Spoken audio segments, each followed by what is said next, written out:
একটি শিশু, একটি নিষ্পাপ মুখ আর এক নির্মম মৃত্যু। রামিসা শুধু একটি নাম নয়, আজ সে পুরো দেশের কান্না।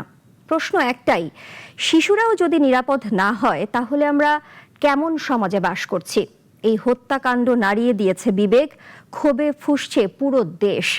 যে কান্নায় আজ যেন প্রতিটি বাবা মা খুঁজে পাচ্ছেন নিজের সন্তানের মুখ। পৃথিবীতে মানুষের জন্য মানুষই হওয়ার কথা সবচেয়ে বড় ভরসার জায়গা। যে সমাজে মানুষ একে অপরের পাশে নিরাপত্তার ছায়া হয়ে দাঁড়ায়, সেটাই স্বাভাবিক চিত্র। কিন্তু যখন সেই পরিচিত মানুষই অপরজনের ভয়ের কারণ হয়ে ওঠে, তখন পুরো সমাজ নড়ে ওঠে গভীর অস্বস্তি আর মানবিকতার প্রশ্নে।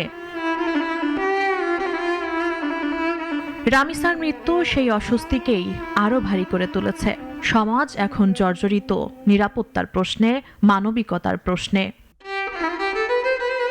রাজধানীর পল্লবীতে 7 বছরের শিশু রামিসা আক্তারের নিথর দেহ উদ্ধার করা হয় গত মঙ্গলবার। পুলিশ জানায়, একই ভবনের ভেতরেই তাকে ধর্ষণের পর হত্যা করা হয়। একটি নিষ্পাপ জীবনের এমন নির্মম সমাপ্তি পুরো এলাকা স্তব্ধ করে দেয়। যে ঘর একসময় শিশুর হাসিতে ভরে থাকত, সেই ঘর এখন নিঃশব্দ, শুধু কান্না আর শূন্যতা। রামিসার বাবা মায়ের কাছে এই মৃত্যু শুধু শোক নয়, এটি যেন প্রতিটি মুহূর্তে ভেঙে পড়া একটি জীবনযুদ্ধ।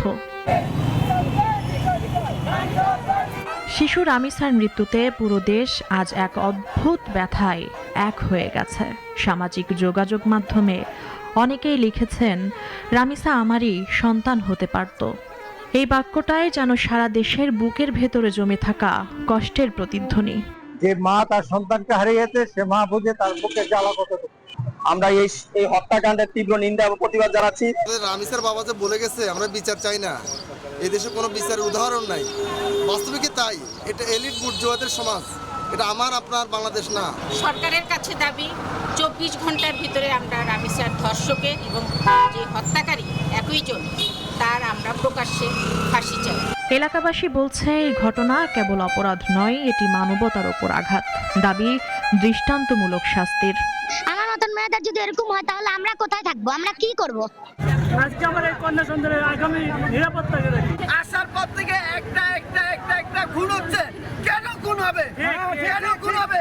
সরকারের কাছে একটাই কথা, আমাদের কাছে ওরা দিয়া দিক, জনগণের কাছে ওরা ছাইরা দিক। রামিসার এই নির্মম মৃত্যু যেন নাড়িয়ে দিয়ে গেল সমাজের বিবেক আর বিচার ব্যবস্থাকে।